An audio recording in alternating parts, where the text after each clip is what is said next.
ज़िंदगी में जो भी मैंने 28 साल में सीखा है वो आने वाले 10 मिनट में मैं आपको सिखा दूंगा।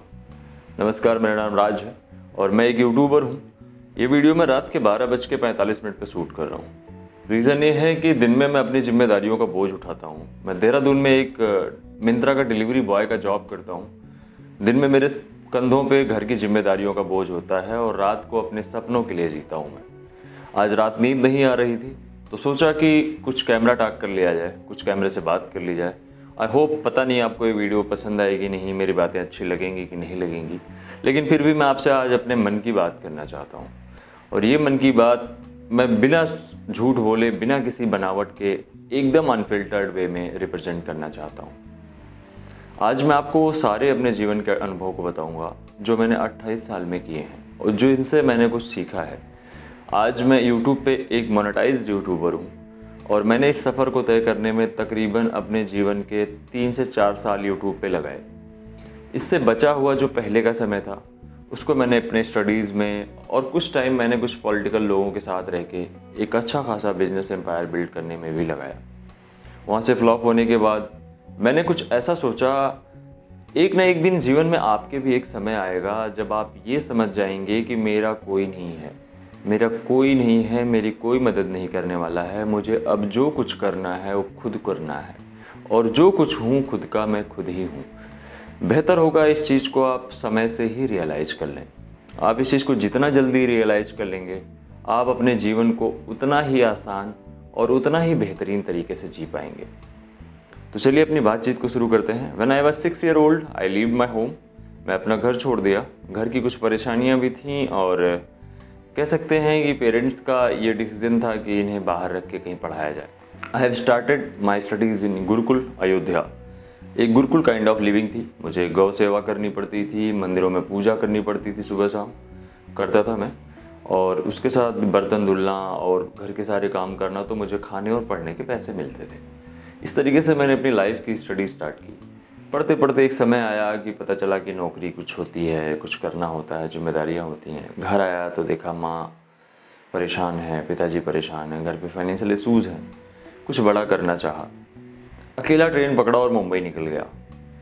वहाँ भी सक्सेस नहीं हुआ। मुंबई की एक बड़ी लंबी स्टोरी है, मैं सारी आज छोटे छोटे पॉइंट्स का जिक्र करूँगा और कभी मैं आपको ब्रॉड में इन चीज़ों को बताऊँगा कि मैंने किस जगह पे क्या क्या किया। हो सकता है कि आगे मुझे कभी कोई ऐसा लाइफ में मंच मिले जिस मंच पे मैं अपने सारे अनुभवों को साझा कर पाऊँ। आपसे मैं काफ़ी संक्षिप्त वार्तालाप करूँगा। जैसा मैंने बोला है कि मैं 10 मिनट में अपने 28 साल के अनुभव को बताऊँगा। मुंबई में मैंने बड़ा स्ट्रगल किया लेकिन मुझे सफलता वहाँ भी नहीं मिली। वहाँ से वापस हुआ, दोबारा से पढ़ाई लिखाई में लग गया। फिर एक मोड़ आया लाइफ में जहाँ लगा कि सब कुछ मिल चुका है, जितना स्ट्रगल किया था सब कुछ वापस मिल चुका है। I started working in mines और मैं खदानों में काम करने लगा। मेरी अर्निंग सही हो गई। I bought a car also. मेरे पास हुंडई की औरा नई खरीदी थी। मैंने एक बाइक खरीदी थी टीवीएस स्पोर्ट अपने स्टडीज़ के टाइम पे, कोचिंग के पैसों से। इन चीज़ों से मैंने अपना लाइफ अच्छा करना शुरू किया। फिर एक फेज़ आया कि सब कुछ बिखर सा गया। शायद ईश्वर की मर्जी थी। पहले लगता था, बड़ी शिकायत होती थी कि आपने मेरा सब कुछ छीन लिया। अब लगता है कि आपने बहुत अच्छा किया। आपने समय से मुझे ये रियलाइज़ करा दिया कि इस दुनिया में मेरा केवल मैं ही हूँ। और मैंने फिर अपनी एक ऑन लाइफ चूज़ की, एक अलग तरीके से अपनी लाइफ को चूज़ किया। जैसा मैंने आपको बताया कि एक ना एक दिन आपको भी ये रियलाइज़ होने वाला है कि अपने केवल आप ही हैं या फिर आपके भगवान हैं। मैं स्टार्ट किया अपना काम करना।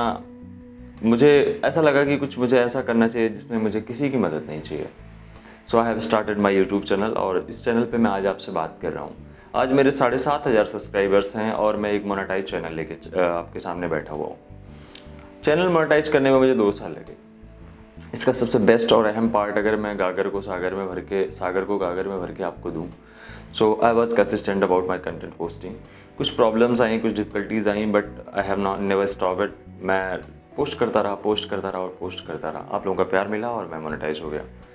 मैं आपसे ये कहना चाहता हूँ कि अभी भी अगर आपके पास समय है और आप लाइफ में कुछ अच्छा और कुछ बड़ा करना चाहते हैं, तो कुछ अनुभव हैं जो मैं आपके साथ साझा करना चाहता हूँ। लाइक आप एक फ्लैट सरफेस पे एक झोपड़ी बना सकते हैं जो कि शाम तक बन जाएगी, आप रहना स्टार्ट कर देंगे। लेकिन अगर आप एक महल का निर्माण करना चाहते हैं तो आपको वर्षों की तपस्या और त्याग और मेहनत करनी पड़ेगी, तब जाके आप महल में रहने के उत्तराधिकारी हो पाएंगे या फिर आप उस लायक हो पाएंगे कि आप महल में रह पाएँ। सेम होता है हमारी ज़िंदगी में। हमें अपनी ज़िंदगी में बहुत मेहनत, बहुत त्याग, बहुत स्ट्रगल करना पड़ता है। रामकृष्ण परमहंस को करना पड़ा, दशरथ को करना पड़ा, राजा दशरथ को करना पड़ा, ब्रह्मर्षि कहा जाता है, और राजर्षि बोला जाता है उन्हें, राजाओं में ऋषि। अन्य कई महान पुरुष हुए जिन्होंने त्याग किया, समर्पण किया। अगर आप चाहते हैं कि आप अपनी फैमिली को भी बैलेंस कर लें, आप अपने सपनों को भी बैलेंस कर लें, तो मेरे सामने आपके लिए एक उदाहरण है कि अगर आप एक अच्छे तैराक नहीं हैं तो आप शायद, कोई आपका परिवार का सदस्य डूब रहा है, आप उसे नहीं बचा पाएंगे। लेकिन यदि आप एक अच्छे तैराक हैं तो संभावनाएं हैं कि आप खुद को और अपनी फैमिली को एक साथ बचा ले जाएं। Extremely severe alerts। अगले 3 अभी घंटे देहरादून में के बारिश हो रही है, दौरान मुझे नींद नहीं आ रही थी। टिहरी गढ़वाल में कुछ स्थानों, मालदेवता, सहस्त्रधारा, सतलारा रेंज आदि में भारी वर्षा गर्जन के साथ आकाशीय बिजली चमकाने, वर्षा के तीव्र से अति तीव्र दौर चलने की संभावना है। ये देहरादून में अलर्ट आ रहा है बारिश का। बारिश हो रही थी, मुझे नींद नहीं आ रही थी, तो मैंने रात में 12:30 बजे डिसीजन लिया कि मैं आज इस वीडियो को शूट करूंगा और आप लोगों से अपने मन की बात करूंगा। Sorry to interrupt, emergency alarm था, सुनना पड़ा।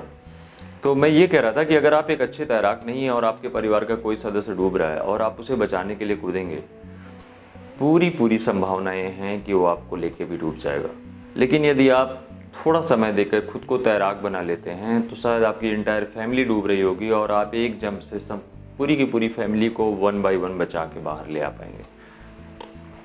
तो यदि आप अपने परिवार को, अपने ख़ानदान से अलग लीक हट के कुछ करना चाहते हैं, अपने परिवार को सपोर्ट करना चाहते हैं, तो सबसे पहले खुद को सपोर्ट करिए।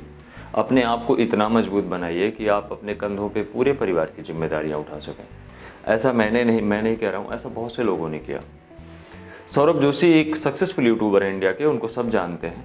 उनके पिता पीओपी का काम करते थे, उनकी चाची लेबर अड्डे पे जाके काम करती थी, लोगों के घरों में पत्थर पकड़ाती थी। वो चाहता तो एक युवा अपने घर की जिम्मेदारियों में शामिल होकर 200-300 की दिहाड़ी करके अपना जीवन ख़त्म कर देता, लेकिन उसने अपने यूट्यूब प्रोफेशन को चूज किया। उसके परिवार ने उसे सपोर्ट किया। कभी भी अपने तरक्की के बीच में अपने परिवार को मत आने दीजिए। यदि वे आपकी बात को नहीं समझते, उन्हें समझाने की कोशिश करिए। यदि नहीं समझते हैं तो आपको भी एक न एक बार वैराग्य लेना पड़ेगा। फिर आप वैराग्य का रास्ता चुनिए, कुछ दिन के लिए सारी चीज़ों को त्यागिए और खुद को मजबूत बनाइए। ये मेरे जीवन के अनुभव हैं और एक न एक दिन आप कर ले जाएंगे। बस ये है कि आपको डेली डिग करते रहना है। किसी एक काम को 4 से 5 साल करिए। आप कुछ भी करते हैं, आप सब्जी बेचते हैं, 5 साल लगातार बेचिए। आप वेल्डिंग करते हैं, 5 साल लगातार करिए। आप एक अच्छे तैराक हैं, 5 साल लगातार तैरिए। आप एक अच्छे खिलाड़ी हैं, लगातार 5 साल के लिए आप करते रहेंगे। आप उसमें एक न एक दिन महारत पा जाएंगे और ईश्वर आपकी हर बात को सुनेगा।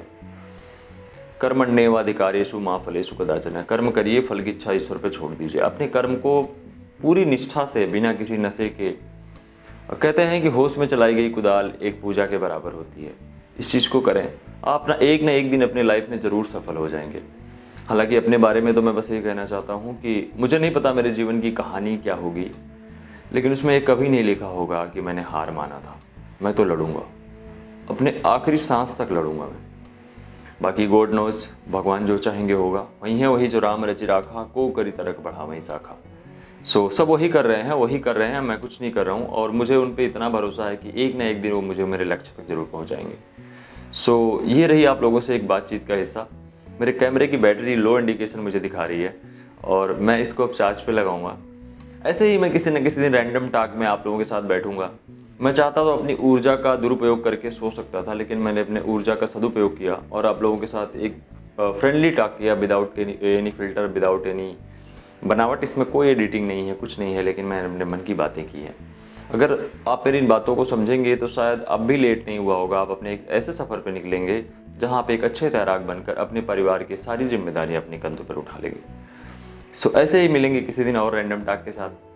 तब तक के लिए बाय बाय, जय श्री राम। अपना ख्याल रखिएगा और द मोंक ऑफ अयोध्या को सब्सक्राइब करना मत भूलिएगा। और आपको डेली ब्लॉग्स और स्ट्रगल के साथ साथ एक ऐसी ही कन्वर्सेशन मिलती रहेगी जिसे मैं आप लोगों के सामने बीच बीच में लेके आता रहूँगा, जहाँ मैं अपने जीवन के अनुभवों को आपके साथ बिना फिल्टर लगाए साझा करूँगा। तो देखते रहिए the monk of Ayodhya. Bye bye.